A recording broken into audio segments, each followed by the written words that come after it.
She's making little Johnny a satchel that he can wear on our adventures so we can stuff sticks and rocks in it. So I look forward to seeing it presented. So, okay, so 2.8 deals with bisectors. And just a reminder, I talked about this on the test. Are you going to have, 10 proofs on the test? No, you're not going to have 10 proofs. You will have a couple proofs for sure, 2. Maybe 2 blank proofs, and then maybe 1 where you fill in the blanks, where they give you some of the info and you have to just fill in the blanks. Those ones are kind of nice.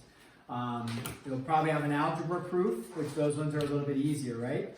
I would say substantially easier than the ones that are dealing with angles or line segments. So you'll have to know some of the proofs, but even if you don't know the proofs, that's okay. Your other stuff will be on there as well. Let's talk about bisectors. What does bisect mean? Let's start with this. Go ahead. What does bisect mean? Cut open.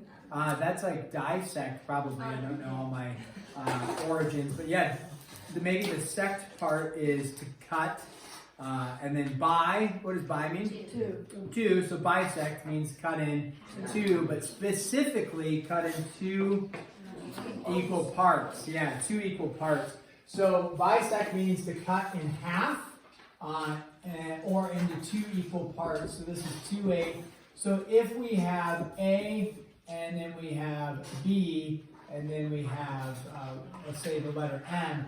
M is the midpoint, right? Or the bisector if AM is equal to MB. Then it's a bisector.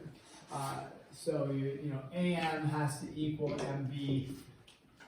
That means it's the midpoint and it's a bisector on that. Okay, so if I said, what does bisect mean? You would say to cut in half or cut into 2 equal parts.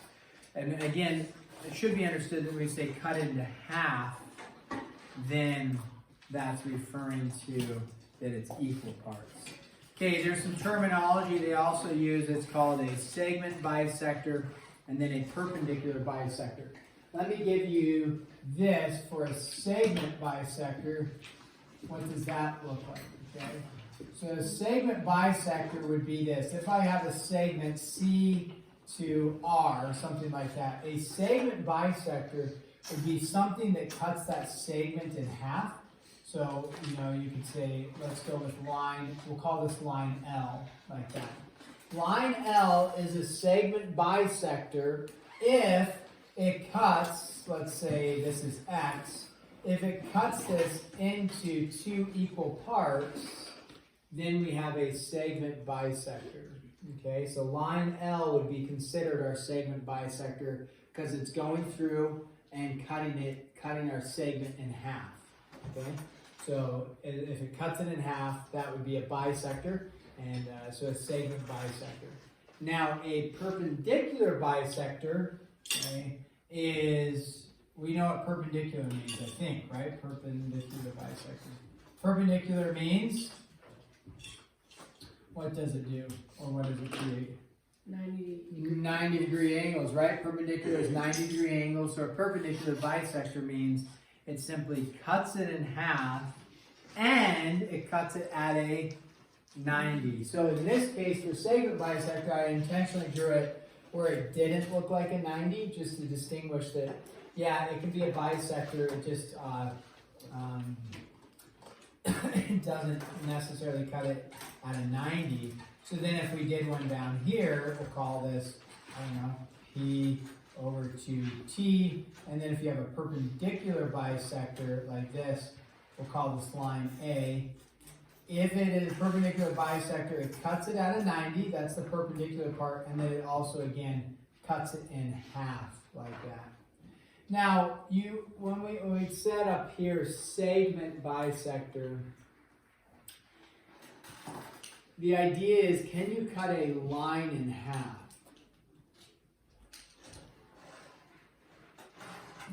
No, because the line extends forever. So where's the halfway point? Can you cut a segment in half? Yeah, that's why segment bisector. So when we say perpendicular bisector, it's also referring to the fact that PT would be a segment, okay? So that would cut it in half there. The other definition is angle bisector. And an angle bisector simply means it cuts an angle in half. So if you have an angle like this, we'll call this A, okay? If you have an angle A and you have an angle bisector, what that means is it's something that cuts the angle in half. Now, so if you have this, we'll call this L, doesn't really matter. If L is our angle bisector, it means it cuts A. Now, technically, A, maybe we should do something like this, BAC, something like that. Is that L would be the angle bisector if it cuts B to A to C in 2 equal parts, in which case we'd represent it with the curve. Now, remember I talked about how the book might just have one singular curve across there, and that would be representing a curve and a curve equal to each other. I try to distinguish it and state one curve is equal to one curve, like that. So line, or ray L, not line L, but ray L would be an angle bisector if it cuts the angle in half. Pretty straightforward on that stuff, okay? Let's do just a couple examples here. Given, these are some examples, given M is the midpoint of AB, we're going to find the following. So find, let's go with this, AM.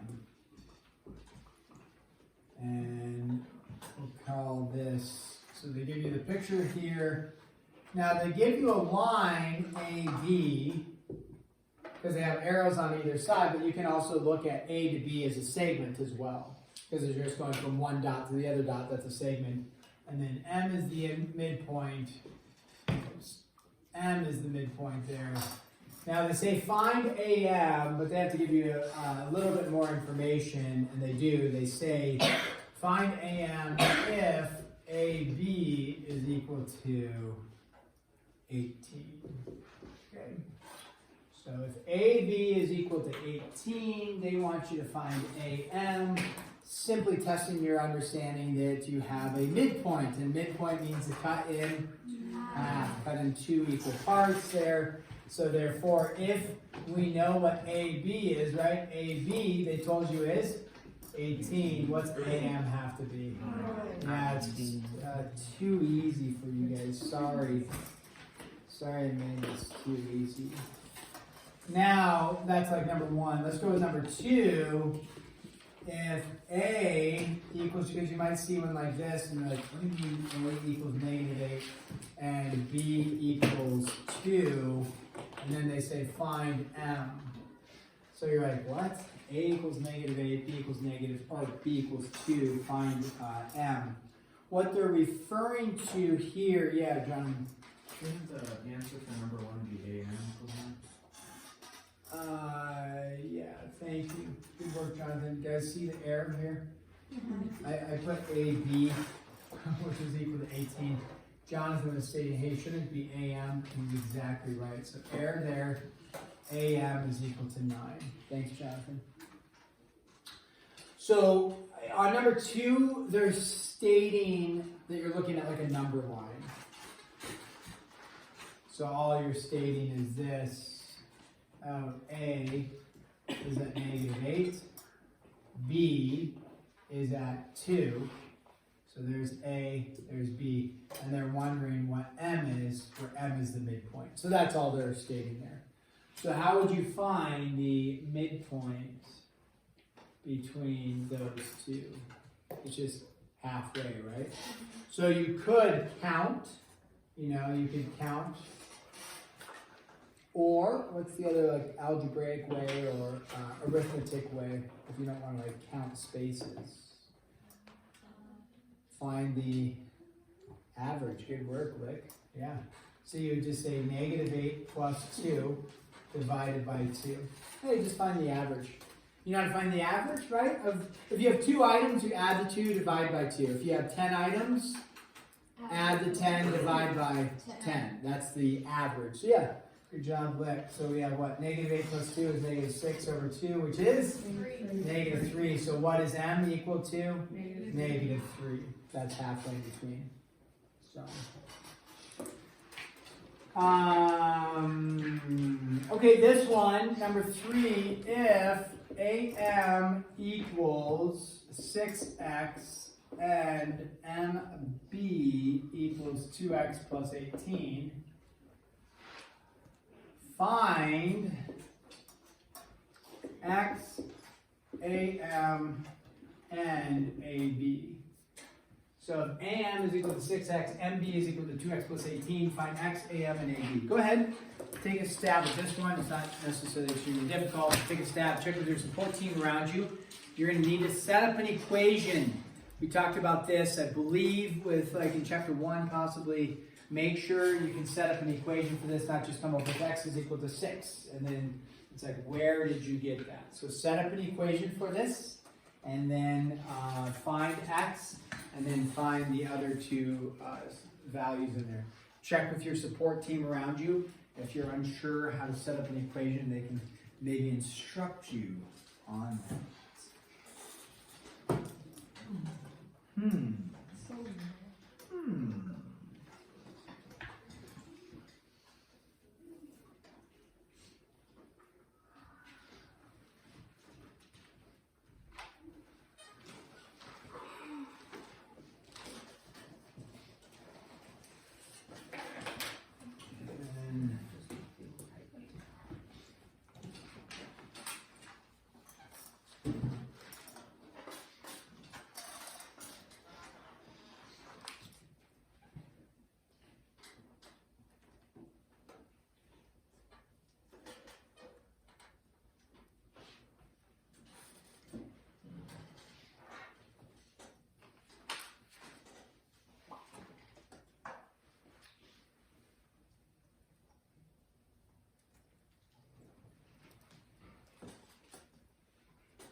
Yes, so write in the equation.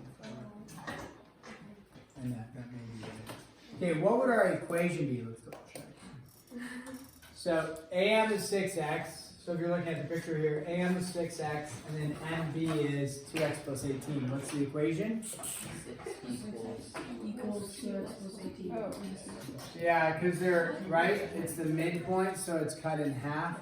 And so then you would subtract. You get 4x is equal to 18.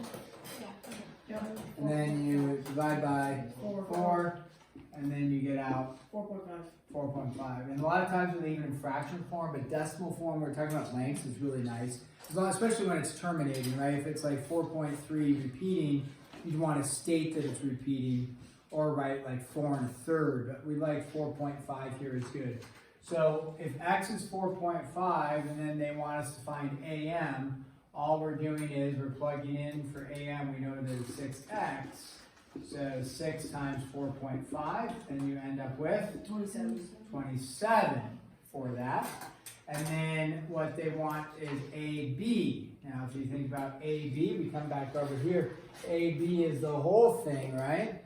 So if AM is 27, if we did our math correct, then MB is also 27. Therefore, the whole thing is just this times 2, right? So however you want to think about it, 27 times 2, because they're equal parts, and so 54 on that. Okay? Is that what you got? No. No. Yes, Cash.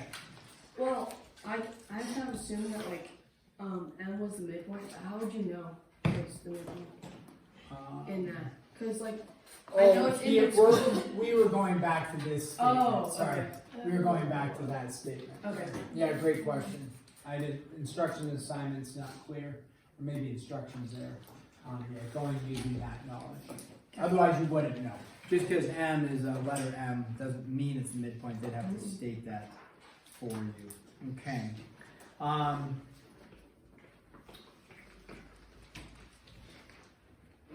Oh, I'm not going to solve. You don't have to write this down, but if you had. If you have a picture, like if you have this and this and this, whatever, and you have a value here and a value here, and this, those are curves, and this is like an angle bisector. Remember, if you have an angle bisector, it's the same thing as like the midpoint that we were just referencing. An angle bisector cuts it in half, therefore you would know this angle equals this angle, and you could solve, right? Also, if you're given a picture like this, extend that out. You may be given this and this. You may not have anything here, but what do you know about the whole angle there? How many degrees are there? 180 degrees. So you might need that knowledge as well on some of the problems. Okay, I just want to do one more here, and that is solve algebraically. Sketch a number line illustrating the solution. So solve algebraically. Now when I say solve algebraically, what that's referring to is just like what we did here on number 3. If you just said, I guess, and checked the number and came up with the answer, that's not solving algebraically. Algebraically means putting in an unknown and then writing an equation and then solving. So in this, for number 4, this is now separate. We're not referring to this over here. We're doing our own separate deal. It says, find the coordinate of J if the coordinate of the midpoint JK is 12 and the coordinate of K is -4. A little bit of a mouthful there. So find the coordinate J if the coordinate of the midpoint JK is 12 and the coordinate of K is -4. So what they want is they want you to, they also have in the instruction, set up a number line illustrating what's going on, solve algebraically, justify each step. Justifying each step is essentially writing a 2-column proof. That's the essential idea. So if we draw a number line first, that'll help us visually see what's going on, which might be a little easier. So what we know is the coordinate of J is unknown, but we do know the coordinate of the midpoint of JK is 12. So if we draw a number line like this, okay, and we have K, we know K, right? K is -4. So right here, that's K, like that. I put it over on the left. I know it's on the left because the midpoint, doesn't it tell you the coordinate of the midpoint of JK? So the midpoint is 12. So in other words, if -4 is here, 12 has to occur somewhere over here, right? So we know the midpoint is occurring here. They don't give you the letter for the midpoint, but we can just assign it the letter M is a traditional midpoint letter. So I know it's to the right of -4 because it's 12. Therefore, J has to occur out here. Now, with some non-algebraic work, gang, could we possibly easily find J with some non-algebraic work? Yeah, because halfway in between, right? So you say, oh, -4 to 12 is how far? How many units? 16 units. And then 16 more units would be 28, right? So, okay, So in that case, yeah, you've got your answer. There's your coordinates of J. However, they said solve algebraically. So how do I solve algebraically? What I'd want to do is set up some sort of equation, and just back over here, I lead us back to this equation here, which was the midpoint is equal to, if you will, k plus j divided by 2. That's what we didn't formally write an equation over here, but that's what we did. Lick gave us that info to find the average to get down to the -3. So in this, we would just fill in. Now, you don't technically know the 28 theoretically, right? You're like, I don't know what j is. Algebraically, how do I do it? So you'd set this up, and then you would say, m is given to you, that's your midpoint 12. K was -4, we don't know j, and then you're divided by 2. Then you multiply both sides by 2 to give you the 24 is equal to -4 plus j. You add the 4 over to give you the 28, and now you have 28 is equal to j. And there's your algebra behind it to get to that spot. Now it says justify each step, okay? If you were to justify each step, technically we could have started, and since we didn't have the formal proof going, this right here, if you will, that's the given to you, which I didn't write that, so that's okay. That was the given. We came up with this by, I'm telling you, this was our midpoint formula. I didn't state that necessarily earlier or talk about it, but we talked about how to get it. So that'd be our midpoint formula.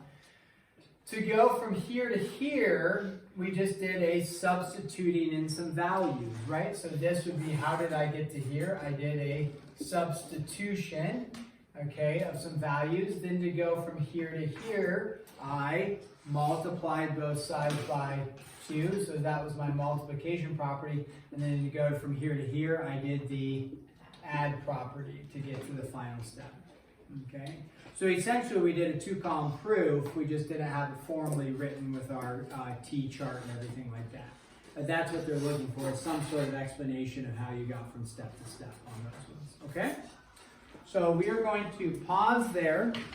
I don't think we really have much more to go over on it.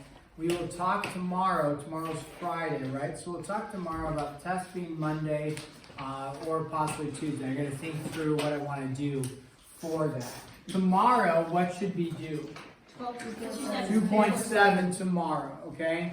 2.8, I'm going to hold off on being due because maybe you're behind in it and we don't want to overload you, okay? Although you've had some time to get stuff done.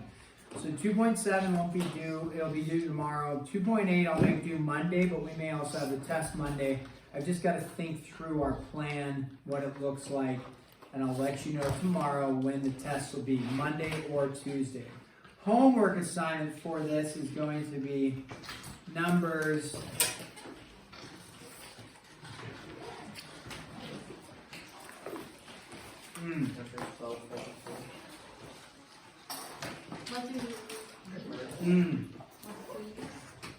1 through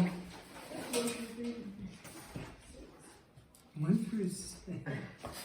1 through 3 even. And how about No, that's multiple odds. No, even. One Put that through 2 every 3. Exactly. Yes. Obviously. 1 through 31 all? Oh please, you guys have like 2 to 3 days per lesson. Come on now. Stop your whining. Stop your whining. If we have more of this week, we have the weekend. 35. And then let's do 37 and 38, okay? And I haven't been doing any cumulative review stuff.